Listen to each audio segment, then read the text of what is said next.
اهلا وسهلا بحضراتكم حلقه جديده من برنامج مصر المستقبل. زي ما عودنا حضراتكم في حلقاتنا ان احنا بنلقي الضوء على المشاريع والمبادرات اللي بيقوم بها الباحثين والعلماء وايضا الشباب. في حلقه النهارده الحقيقه ان احنا هنلقي الضوء اكتر على مبادره، هي مبادره شباب مبتكرون التابعه لوزاره الشباب والرياضه. هنتكلم على تفاصيل اكتر بتخص هذه المبادره، وضيفي في حلقه النهارده هو المهندس علي ايهاب، منسق مبادره شباب مبتكرون. اهلا وسهلا بحضرتك. اهلا وسهلا بحضرتك. يعني في البدايه حابين ان احنا نعرف الساده المشاهدين بتفاصيل هذه المبادره، وهي ايضا بالشراكه مع الاكاديميه او اكاديميه شباب مبتكرون، وهذه الاكاديميه ايضا تابعه لوزاره الشباب والرياضه، مظبوط؟ هو في الاساس اصلا اكاديميه شباب مبتكرون هي تابعه لوزاره الشباب والرياضه، مش مجرد شراكه بس، يعني هي من الاساس هذه الاكاديميه تابعه اصلا تابعه للوزاره من الاساس. اكاديميه شباب مبتكرون هي الهدف منها ان هي بتقلل الجاب ما بين الطلبه في سوق العمل، وان هي خارجه من الكليات او هي لسه في الكليات او حابه ان هي تعرف كورسز معينه او تعرف تراكات معينه او الكلام ده كله.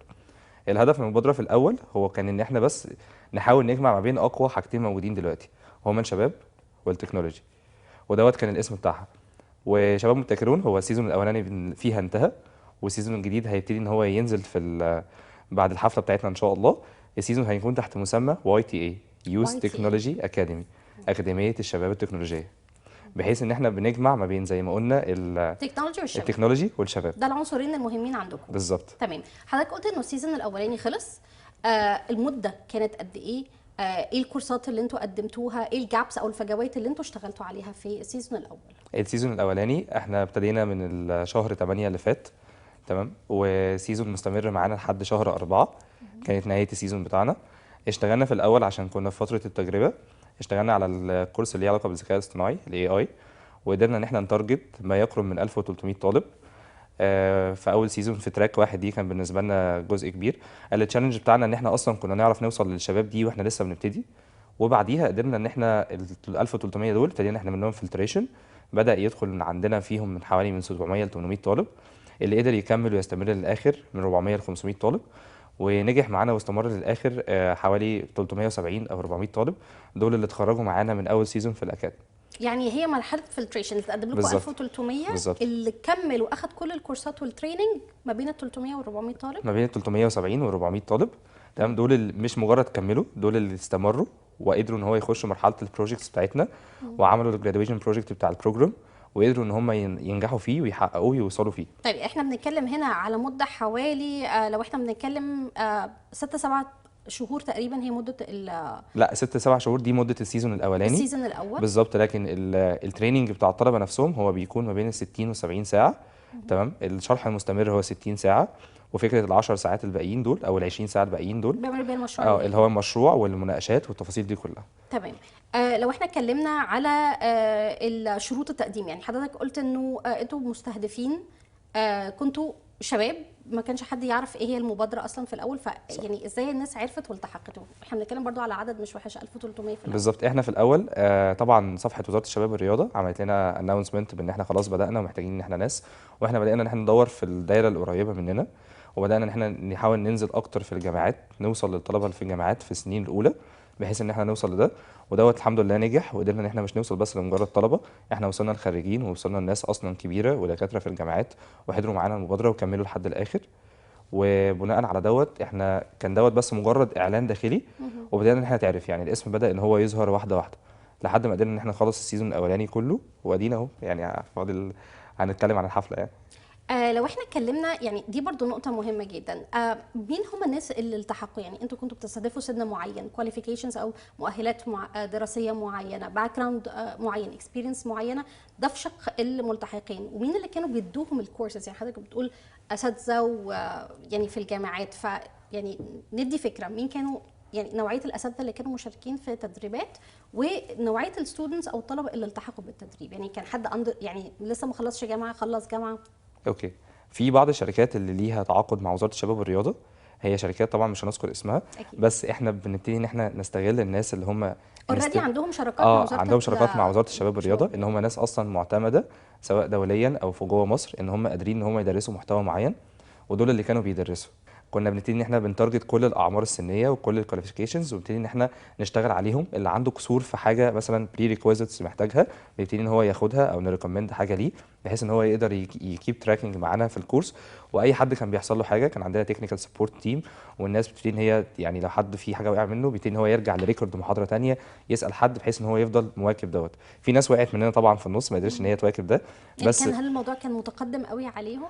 ده قصد لا، حضرتك؟ مش متقدم قوي عليهم، يعني هو بس بيعتمد على العزيمه بتاعه الشخص نفسه، هو قادر عشان يعمل ايه. يعني انه في يعني ممكن نقول يعني مش عايزه اقول ضغط، ولكن يعني الكورسز تقيله او محتاجه يعني الواحد يعني يفرغ برضو نفسه ليها علشان ياخدها. ده قصد حضرتك لا، ولا؟ هي مش تقيله، بس انا دلوقتي لو انا مش عارف اي فكره عن الموضوع ودخلت اتعلم عنه، هيكون بالنسبه لي صعب ان انا اكون في وسط ناس عندها خلفيه اصلا. عشان كده سألت حضرتك هل يعني كلهم بيبقى بتشترطوا خلفية معينة، ولا حضرتك قلت في السيزون الأولاني كله احنا في يعني؟ السيزون الاولاني كله، بس كنا في المرحله دي كنا بنحاول ان احنا نقسم الكورسز، ان كورس مثلا يكون في ناس عندها باك جراوند كبيره، فيقدروا ان فهم هم مع بعض ياخدوه زي ليفلز، او ممكن اه. نقول مستويات، ويقدروا ان لا، هم مش مستويات، هم كلهم نفس المستوى، بس فكره الدرجه العلميه بتاعت الناس اللي مع بعض هي نفس الدرجه العلميه للناس مع بعض، بحيث ان احنا نقدر نواكب ما بينهم. تمام. دي بس نقطة مهمة جدا. بالظبط.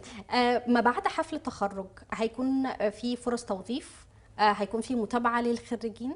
اه طبعا، في طبعا بعد مشروع التخرج اللي هم عملوه، احنا قدرنا ان احنا نوصل لاكتر من بروجكت اصلا معمولين ونازلين في ارض الواقع، وحاجات كويسه جدا هنبقى نذكرهم ونتكلم عنهم في اللقاءات بتاعه الحفله. تمام. الناس ديت فعلا يعني هي عندها نوليدج، عندها فيجن، عايزه تقدم حاجه، وده اوريدي موجود. احنا بنتابع ده معاهم، بنستغل برضو نفس فكره الشراكات بتاعه الشركات اللي مع وزاره الشباب والرياضه، بحيث ان احنا نقدر ان احنا نحاول نخلي الناس دي تحتك بيهم او تنزل تريننج او تبتدي شغلها.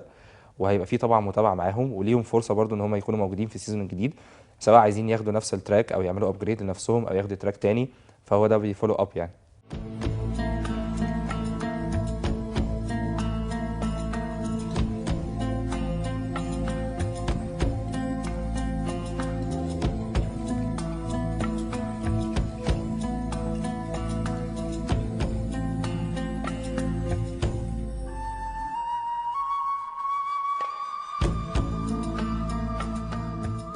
نرجع تاني ونتكلم على المبادرة. يمكن هيبقى في سيزون 2 وان شاء الله بالظبط. يعني كمان مواسم اخرى.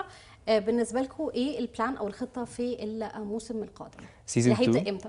سيزون 2 طبعا هيبتدي ان شاء الله في الاجازه بعد ما المدارس والجامعات تخلص الفصل الدراسي بتاعها، بحيث ان احنا نقدر نتارجت عدد اكبر. سيزون 2 هيكون تحت مسمى واي تي اي، اكاديميه شباب التكنولوجيا. هنبتدي ان احنا نتارجت اكتر من تراك. يعني احنا كنا اشتغلنا في السيزون الاولاني اي على اي الاي الذكاء اي. الاصطناعي. اه، هنشتغل بقى في السيزون الثاني هنشتغل على الاي اي، الذكاء الاصطناعي، السايبر سيكيورتي. ده موضوع تمام. مهم جدا. اه، وهنشتغل على ال 5 جي دوت برضو موضوع مهم جدا. وهنشتغل على الكلاود كومبيوتنج، وهنشتغل على البيج داتا والداتا اناليسيز والحاجات دي كلها. وكلها قطاعات مهمة جدا بالظبط، لسوق كلها العمل. قطاعات مهمه، واحنا بنحاول ان احنا نكون مختلفين في نقطه ان احنا ما نحطش التراكس التقليديه اللي هي اصلا موجوده في كل حته. احنا هتكون برضو متضافه عندنا، بس الاساس بتاعنا ان احنا بنوفر التراك اللي غير تقليدي، اللي هو اصلا بيخلي فيه اللي بيشيل الجاب ما بين سوق العمل وما بين الطالب اللي لسه خريج او هو لسه طالب وعايز يسلك التراك ده. بس مثلا زي التراكات التانية في الموبايل ابلكيشن والويب والديتيلز دي كلها بتاعت التراكس دي، هي هتكون متوفرة عندنا. بس احنا في الاول وفي الاخر بنركز على الحاجات اللي يقدر ان هو يشتغل بيها في التكنولوجيز اللي متاحة ومحتاجينها دلوقتي في المجتمع. وبرضه هيكون الموضوع مفتوح لاي حد ان هو الموضوع يلتحق، مش مفتوح. هيكون فيه فلتريشن، لا انتوا كمان فاتحين الفرصه والمجال امام الجميع ان هو يقدم. في فلتريشن برضو زي ما قلت لك، عشان نقدر ان احنا نوفق العقليات اللي هتكون موجودة مع بعض. لكن تمام. انا قصدي في مرحله التقديم.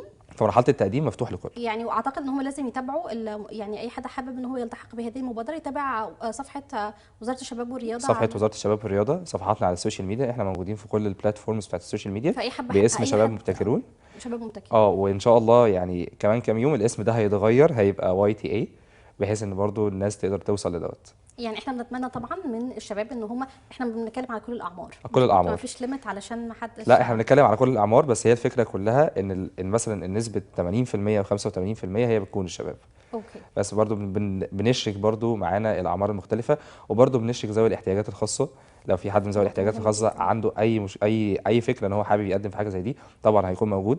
احنا الكورسز بتاعتنا في السيزون الاولاني كانت كلها اونلاين، ما كناش يعني كان كلها مفيش اونلاين. حضور كان فعلي، عندنا فترات صباحيه وفترات مسائيه. فدي بتبقى فلكسبل ومرنه جدا لاي حد بالظبط. عنده ف- ظروف دراسه او شغل. بالظبط، عندنا فترات صباحيه فترات مسائيه.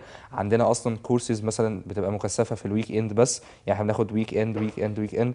عندنا كورسز مثلا طول ايام الاسبوع، بحيث ان احنا نقدر نكفر كل ده وتكون الفلكسبيليتي عاليه للناس ان هي تقدر يعني تحضر. دي ميزه اعتقد مش موجوده في اماكن كتير، لانه دايما بالظبط. بيكون في سكادجول والناس هي اللي بتظبط نفسها صح. على الجدول، لكن انتوا هنا يعني وريتوا قدر كبير من المرونه، انه في جداول مختلفه او نظم دراسه مختلفه، وكل واحد ممكن يختار اعتقد اللي انسب ليه. صح مظبوط ولا بالظبط، كل واحد الانسب ليه، ونبتدي ان احنا نمانج دوت مع بعض. تمام. نقطه كمان، احنا الفكره كلها ان احنا عندنا برضو اكتر من نوع شهاده. يعني احنا في الاول الناس اللي بتبتدي ان هي تخش تحضر معانا بس الكورس، فبتاخد شهاده حضور تقديرا لحضورها. الناس اللي بتكمل بعد كده، وتعمل مشروع تخرج؟ الناس اللي بتكمل بعد كده بتبتدي تعمل مشروع تخرج، بتاخد شهاده مختلفه ان هي كواليفايد ان هي تشتغل في التراك ده. وبعد كده مثلا بتاخد شهاده معتمده من وزاره الشباب والرياضه.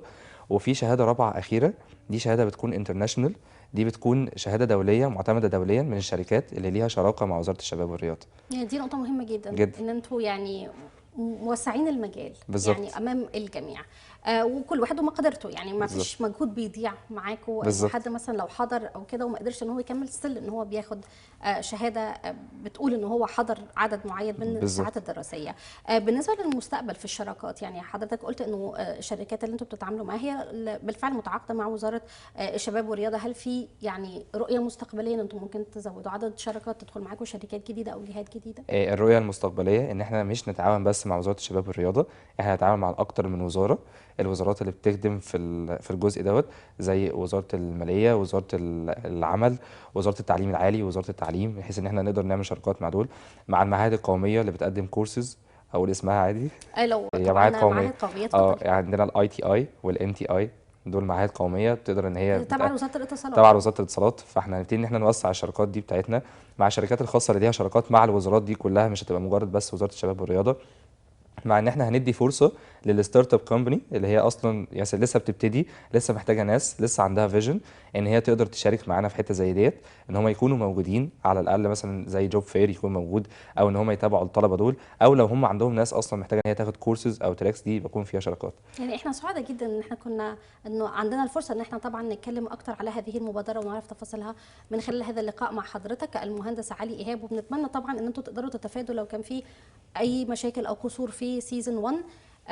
يعني كل حاجه تبقى احسن طبعا في المواسم القادمه. نتمنى لكم كل التوفيق، ان شاء الله. وبنتمنى طبعا للخريجين اللي التحقوا بالموسم الاول كل التوفيق، وكل الطلبه ان هم يتشجعوا، يعني زي ما المهندس علي قال وهم موجودين على مواقع التواصل المختلفه.